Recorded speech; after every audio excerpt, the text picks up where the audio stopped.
Hello students, welcome back to your channel. तो last class में हम लोगों ने पढ़ा था न्यूट्रिशन इन ह्यूमंस के बारे में। ठीक है, मैंने आप लोगों को बताया था किस तरीके से ह्यूमंस के अंदर डाइजेशन की प्रोसेस होती है और उसको मैंने बहुत ज़्यादा डिटेल में बताया है ना। और अगर आप लोगों ने वो वीडियो नहीं देखी तो प्लीज़ वो वीडियो जरूर देखना, वो आपके एग्जाम पॉइंट ऑफ व्यू से बहुत ज़्यादा इंपॉर्टेंट वीडियो है। और बच्चों, एम पता है ना आप लोगों को, एम क्या है? ठीक है, हर एक गरीब बच्चे तक हमें पहुंचना है। इंडिया के हर एक गरीब बच्चे तक हम लोगों को पहुंचना है, और वो सभी लोग जो ट्यूशन की फी अफोर्ड नहीं कर पाते उनको हम लोग फ्री में पढ़ाएंगे।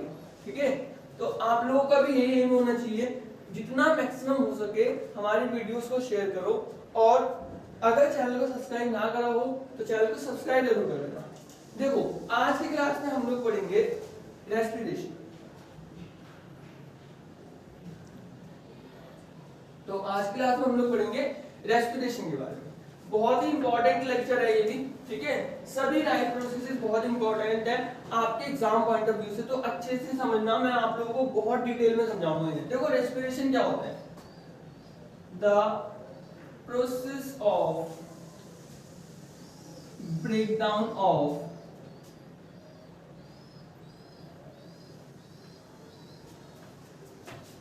ग्लूकोज is known as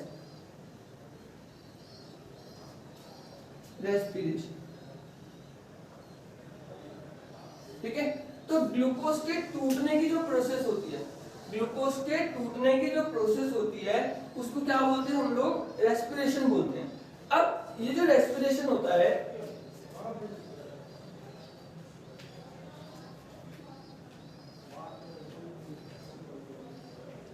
या तो ये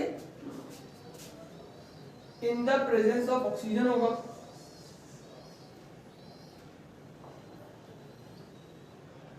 या फिर in the absence of oxygen होगा।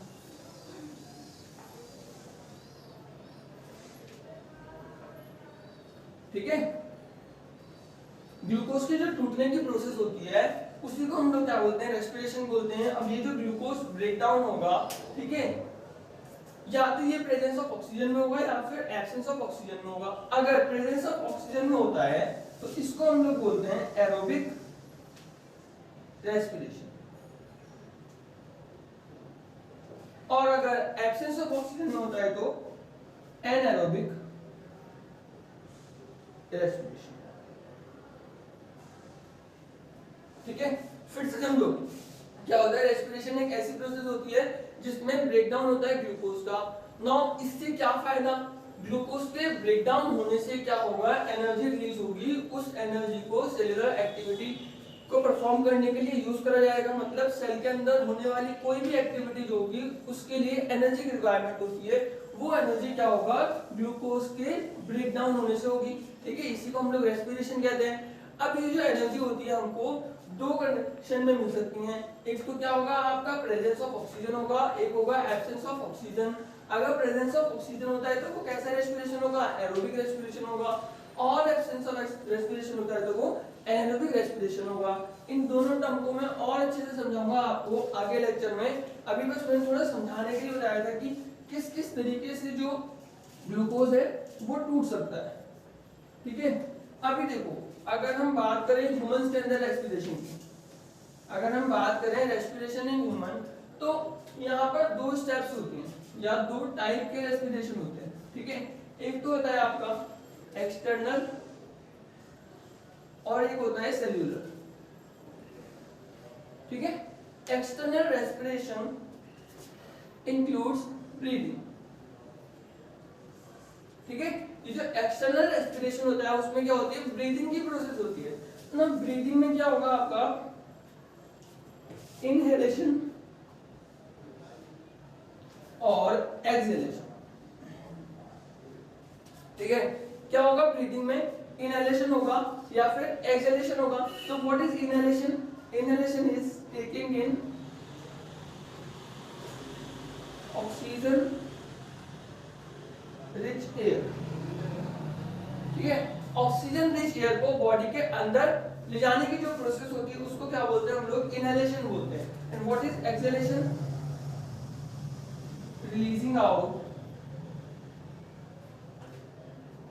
कार्बन डाइऑक्साइड रिच एयर, और कार्बन डाइऑक्साइड रिच एयर को बाहर निकालने की जो प्रोसेस होती है उसको हम लोग क्या बोलते हैं, एक्सहेलेशन बोलते हैं। फिर से एक बार समझो क्या होता है रेस्पिरेशन। ह्यूमंस के अंदर में 2 स्टेप प्रोसेस होती है। सबसे पहले क्या होगा, एक्सटर्नल रेस्पिरेशन होगा और फिर सेलुलर रेस्पिरेशन होगा। पहले एक्सटर्नल रेस्पिरेशन को समझो। एक्सटर्नल रेस्पिरेशन में क्या होता है, ब्रीथिंग होता है, ठीक है। ब्रीथिंग क्या होता है, सांस लेना और सांस छोड़ना, ठीक है।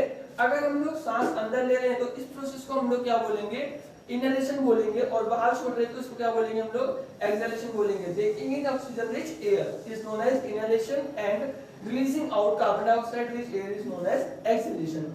अभी सेलुलर रेस्पिरेशन में क्या होता है, फाइनली जब सेल के अंदर ग्लूकोज ऑक्सीजन के साथ कंबाइन करता है तो वो कार्बन डाइऑक्साइड, वाटर और एनर्जी रिलीज करता है, ठीक है। इसको भी मैं आपको डिटेल में बताऊंगा। जब हर सेल तक ग्लूकोज ऑक्सीजन पहुंच जाएगी, हर सेल तक ऑक्सीजन कैसे पहुंचेगी, ट्रांसपोर्टेशन के थ्रू पहुंचेगी, वो भी मैं आपको डिटेल में समझाऊंगा। देखो यहाँ पर अभी हम लोग ब्रीदिंग के मैकेनिज्म को बहुत अच्छे से समझेंगे। मैंने बताया आप लोगों को इनहेलेशन में क्या होता है, ऑक्सीजन रिच एयर जो होती है वो बॉडी के अंदर आती है और कार्बन डाइऑक्साइड रिच एयर जो होती है वो बॉडी से बाहर जाती है, ठीक है। अब ये कैसे मैकेनिज्म, इसको कैसे परफॉर्म करा जाता है हमारी बॉडी के द्वारा, किस तरह से हमारे लंग्स डिजाइन होते हैं, क्या हमारी बॉडी के अंदर होता है जो कि ऑक्सीजन को फिल्टर करेगा, कार्बन डाइऑक्साइड को छोड़ेगा, उस सभी चीज के बारे में अब हम लोग पढ़ेंगे। देखो अब हम लोग पढ़ने जा रहे हैं रेस्पिरेटरी पाथवे। तो अब हम लोग देखेंगे रेस्पिरेटरी पाथवे को, ठीक है। किस तरीके से एयर जो होती है हमारी बॉडी के अंदर जाती है, हमारे लंग्स तक पहुंचती है, ठीक है। वो पूरा का पूरा जो पाथवे होता है उसको हम लोग क्या बोलते हैं, रेस्पिरेटरी पाथवे। चलो इसको डायग्रामेटिकली समझते हैं, ठीक है।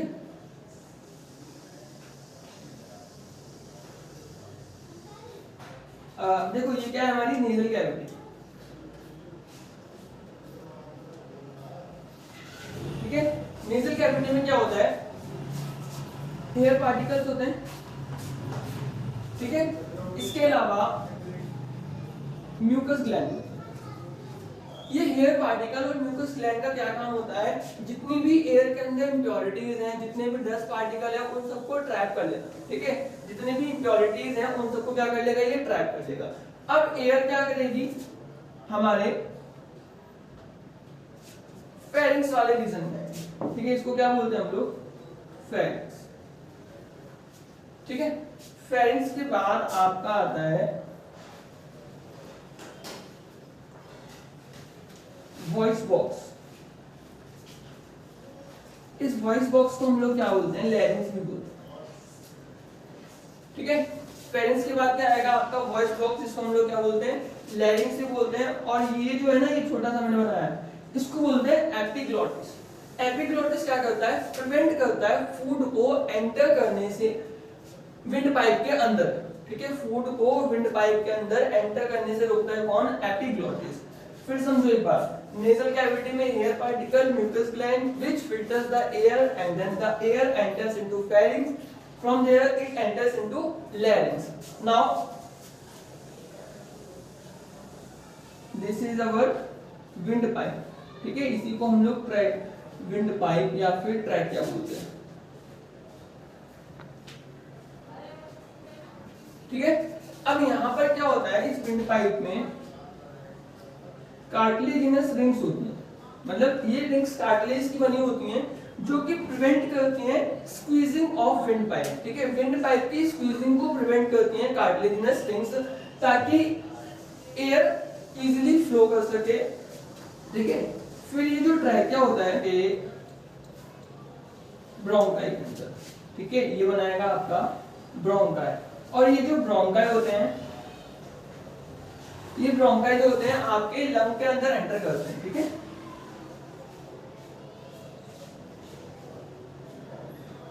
अब देखो यहाँ पर मैंने एक कैविटी बनाई है, इसको हम लोग क्या बोलते हैं, कार्डियक नॉच बोलते हैं। और यहीं पर आपका क्या होता है, हार्ट प्रेजेंट होता है। देखो इसी वजह से ये जो हमारा लेफ्ट वाला लंग होता है थोड़ा छोटा होता है, इसके अंदर 2 लूब्स होते हैं, और जो राइट वाला लंग होता है इसके अंदर 3 लूब्स होते हैं। अब देखना ध्यान से, ये जो ब्रोंकाई होंगे फिर फर्दर डिवाइड होंगे, क्या बनाएंगे, प्राइमरी ब्रोंकाई, ठीक है, प्राइमरी ब्रोंकाई, सेकेंडरी और फिर टर्शियरी, ठीक है। उससे अटैच होगा आपका फिर ब्रोंक्यूल्स, और ब्रोंक्यूल्स से क्या होगा आपका एल्वियोलर, ठीक है। फिर से समझो, bronchi divides into primary bronchi, secondary bronchi, tertiary bronchi, and then it further forms bronchiole to which alveoli are attached, ठीक है। तो bronchi क्या करेंगे, प्राइमरी, सेकेंडरी, टर्शियरी ब्रोंकाई बनाएंगे। उसके बाद क्या आएगा आपका ब्रोंक्यूल्स आएगा, जिससे कि आपके एल्वियोलाई अटैच होंगे। एल्वियोलाई क्या होते हैं, बैलून लाइक स्ट्रक्चर होता है जहां पर एक्सचेंज ऑफ गैसेस एक्चुअल में होता है। हमारे लंग्स के अंदर में एक्चुअल में एक्सचेंज ऑफ गैसेस कहां पर होता है, एल्वियोलाई के अंदर में होता है, ठीक है। यहीं पर आपकी ब्लड वेसल्स अटैच होती हैं जो कि कार्बन डाइऑक्साइड रिच ब्लड को लेके आती हैं। यहां पर कार्बन डाइऑक्साइड छूटता है, ऑक्सीजन अटैच होता है। वो कैसे होता है अभी समझाता हूं। देखो क्या हुआ, एक बार फिर से समझो, रेस्पिरेटरी पाथवे में नेजल कैविटी से फेरिंग्स, फेरिंग्स से लैरिंग्स, लैरिंग्स से ट्रैकिया, ट्रैकिया से ब्रोंकाई, ब्रोंकाई से ब्रोंक्यूल, और ब्रोंक्यूल से कहां पर एंटर करेगी आपकी एयर, एल्वियोलाई के अंदर में, जहां पर एक्सचेंज ऑफ गैसेस होगा। अब ये एक्सचेंज ऑफ गैसेस कैसे होगा, देखो इसके लिए हमारे लंग्स होते हैं स्पेशली डिजाइन होते हैं। कैसे, यहाँ पर देखो क्या होगा आपका, एक मस्कुलर डायफ्राम होगा और ये आपका रिब केज है। देखो क्या होता है, ड्यूरिंग इनहेलेशन क्या होगा, आपका डायफ्राम नीचे की तरफ जाएगा और रिब केज ऊपर की तरफ उठेगा। फिर समझो, ड्यूरिंग इनहेलेशन क्या होता है, डायफ्राम नीचे की तरफ जाता है और रिब केज आगे की तरफ उठता है, जिसकी वजह से एल्वियोलाई की जो वॉल्यूम होती है क्या हो जाती है, वो इंक्रीज हो जाती है, ठीक है। एल्वियोलाई की वॉल्यूम क्या होती है, इंक्रीज हो जाती है। अब यहाँ देखो, पहले से मान लो कुछ एयर प्रेजेंट थी उसके अंदर, ठीक है। अब वही अमाउंट ऑफ एयर प्रेजेंट है, लेकिन एयर का जो प्रेशर हुआ एल्वियोलाई के अंदर क्या हुआ, वो डिक्रीज हुआ। मतलब एल्वियोलाई का प्रेशर, एयर का प्रेशर एल्वियोलाई के अंदर क्या है, कम है, और बाहर एटमॉस्फेयर में ज्यादा है। एयर का प्रेशर एल्वियोलाई के अंदर कम है और बाहर एटमॉस्फेयर में ज्यादा है, इसलिए एयर क्या करेगी, हायर प्रेशर से लोअर प्रेशर की तरफ मूव करेगी और एंटर कर जाएगी किसके अंदर, एल्वियोलाई के अंदर, ठीक है। Now what happens during exhalation, exhalation में क्या होता है, डायफ्राम वापस से अपनी पोजीशन पे जाता है, रिब केज वापस अपनी पोजीशन पे जाता है, जिसकी वजह से एल्वियोलाई का साइज होता है वापस से छोटा हो जाता है। लेकिन एयर तो अभी भी इसमें बहुत ज्यादा भरी हुई है, जो कि इनहेलेशन के प्रोसेस के दौरान थी, ठीक है, जिसकी वजह से एल्वियोलाई के अंदर का जो प्रेशर हुआ वो क्या हुआ, इंक्रीज हो गया, ज्यादा हो गया as compare to the pressure in atmosphere, therefore air will move out of the body, ठीक है। फिर से समझो क्या होगा, ये सारा का सारा जो खेल है वो प्रेशर का है, ठीक है।